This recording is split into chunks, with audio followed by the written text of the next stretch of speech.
Selma Lagerlöf, livre de Noël. Le rouge-gorge. C'était à l'époque où notre Seigneur a créé la terre. Quand non seulement il crée le ciel et la terre, mais aussi tous les animaux et toutes les plantes, et leur donnait en outre leur nom.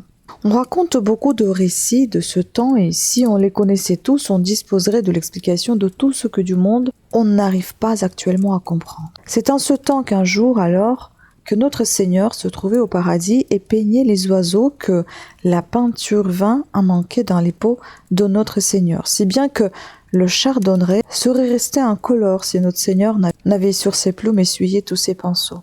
Et c'est en ce temps que l'âne reçut ses longues oreilles parce qu'il ne se souvenait pas du nom qui lui avait été attribué. Il l'oubliait dès qu'il avait fait quelques pas sur les pâturages du paradis et 3 fois de suite il revint pour demander comment il s'appelait jusqu'à ce que notre Seigneur, vaguement impatient, le saisit par les oreilles et lui dit « Ton nom est Anne, Anne, Anne ».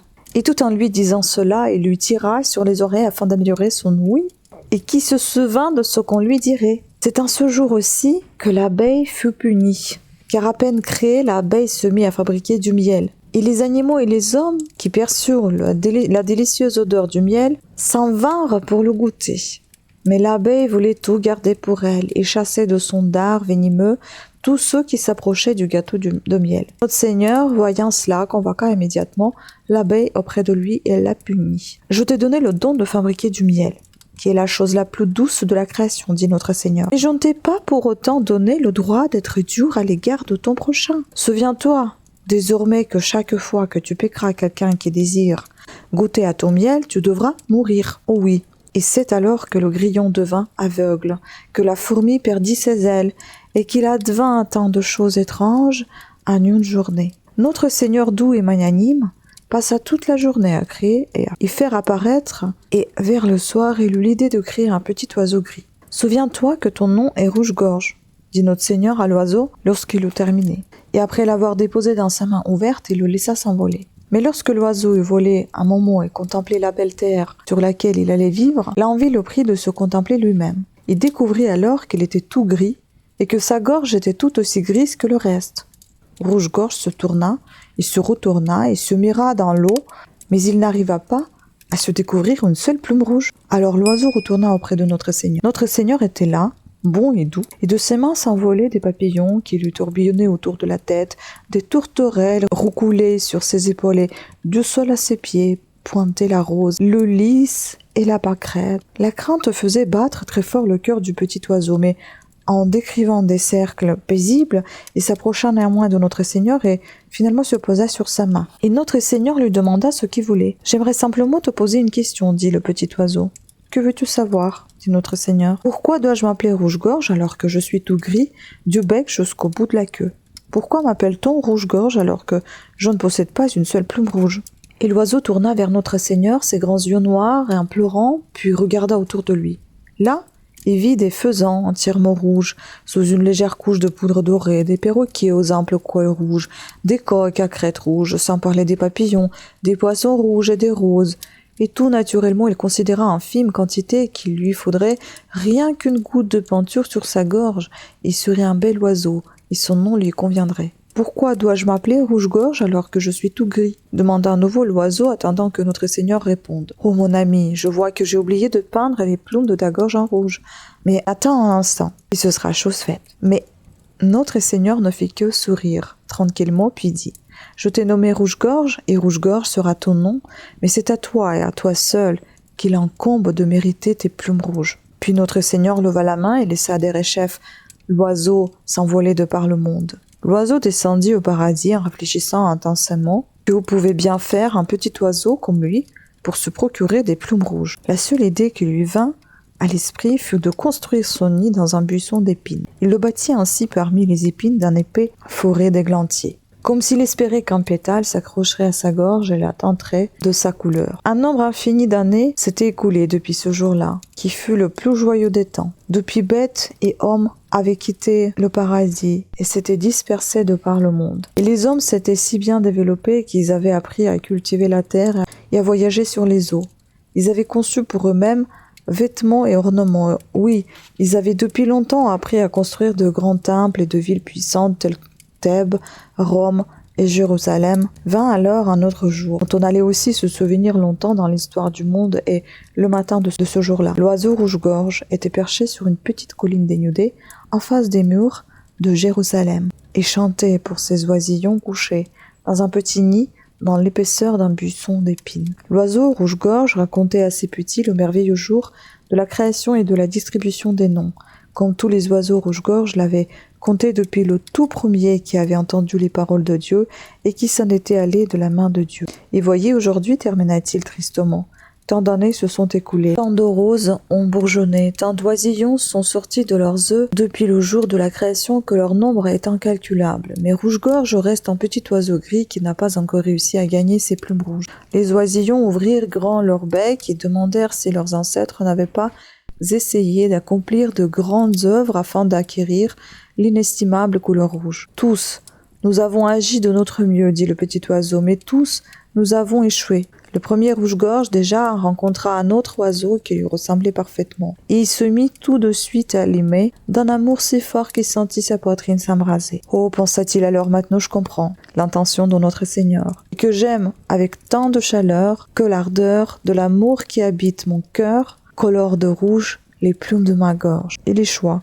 Cependant, comme tous les autres après lui ont échoué, et comme vous de même échouerez. Les petits gazouillèrent leur déception. Ils commençaient déjà à se désoler de ne jamais voir la couleur rouge orner leur petite gorge duvetteuse. Nous avons aussi placé nos espions au champ, dit l'adulte en allongeant et en perchant ses notes. Le premier oiseau rouge-gorge déjà chanta si généreusement que sa poitrine se gonflait d'exaltation, et une nouvelle fois, il se permit d'espérer. Ah, pensa-t-il, c'est l'ardeur du chant qui habite mon âme qui va colorer en rouge mon plumage. Il échoua pourtant, tout comme ceux qui vinrent après lui ont échoué, et comme vous-même aussi échouerez. Une nouvelle fois, un piaillement chagrin monta des gorges à demi-nues des petits. Nous avons aussi placé notre espoir en notre courage et notre bravoure, dit l'oiseau. Le premier oiseau rouge-gorge lutta vaillamment contre nombre d'autres oiseaux, et sa poitrine flamboyait d'envie de se battre. Ah, pensa-t-il, l'ardeur belliqueuse qui couve en mon cœur va teinter de rouge les plumes de ma gorge. Il échoua cependant, comme tous ceux qui l'ont suivi ont échoué, et comme vous-même échouerez.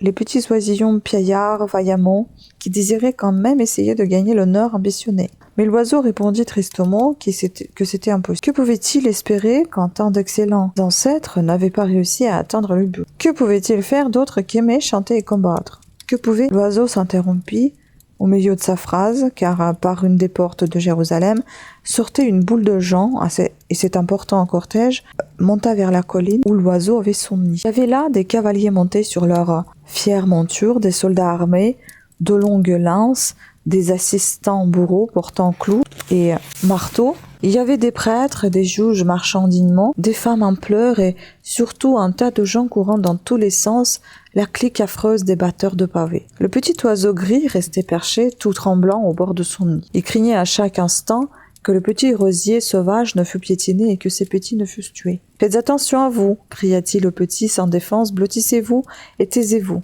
Voilà un cheval qui nous passe par-dessus. Et voilà les sandales cloutées d'un soldat. Et maintenant, c'est toute la troupe déchaînée qui fonce. » Soudain, l'oiseau cessa ses cris d'avertissement et resta pétrifié et silencieux. Il en oubliait presque le danger que lui-même courait. Et il sauta dans le nid pour étaler les ailes sur ses petits. « Non, ceci est trop horrible, dit-il. Je ne veux pas que vous voyiez ce qui se passe. On s'apprête à crucifier 3 malfaiteurs. » Il étendit donc ses ailes pour que les petits ne puissent voir. Ils entendirent seulement des coups de marteau qui retentissaient, des lamentations et les cris sauvages de la foule. L'oiseau rouge-gorge suivit tout le spectacle avec des yeux écarquillés d'horreur. Il n'arrivait pas à détacher son regard des 3 malheureux. « Que les hommes sont cruels, dit-il au bout d'un moment. Il ne leur suffit pas de clouer ces pauvres créatures sur des croix, mais ils ont, même sans durement la tête de l'un d'eux d'une couronne d'épines. Je vois que les épines ont blessé son front, et que du sang s'en écoule, poursuivit-il. Et cet homme-là est si beau et porte autour de lui un regard si doux que tout un chacun devrait l'aimer. Quand je vois ses souffrances, c'est comme si une flèche me transperçait le cœur. De plus en plus, la pitié pour cet homme emplissait le cœur du petit oiseau. Si j'étais mon cousin l'aigle, pensait-il, j'arracherais les clous de ses mains et avec mes Serre puissante, je chasserai tous ceux qui le tourmentent. Et vit encore le sang qui coulait sur le front du crucifié, et cette fois n'arriva pas à rester immobile dans son nid. J'ai beau être petit et faible, pensa l'oiseau, je devrais quand même être capable de faire quelque chose pour ce pauvre supplicié. Il quitta le nid et battit des ailes pour décrire de larges cercles autour du crucifié. Il tourna ainsi plusieurs fois autour de lui sans oser s'approcher car il était un petit oiseau farouche qui jamais n'avait osé s'approcher d'un homme. Mais progressivement, il rassembla son courage. Voilà jusqu'à lui et, s'aidant de son bec, retira une épine qui s'était fichée dans le front du crucifié. Cependant, alors qu'il s'agissait ainsi, une goutte de sang du crucifié tomba sur la gorge de l'oiseau.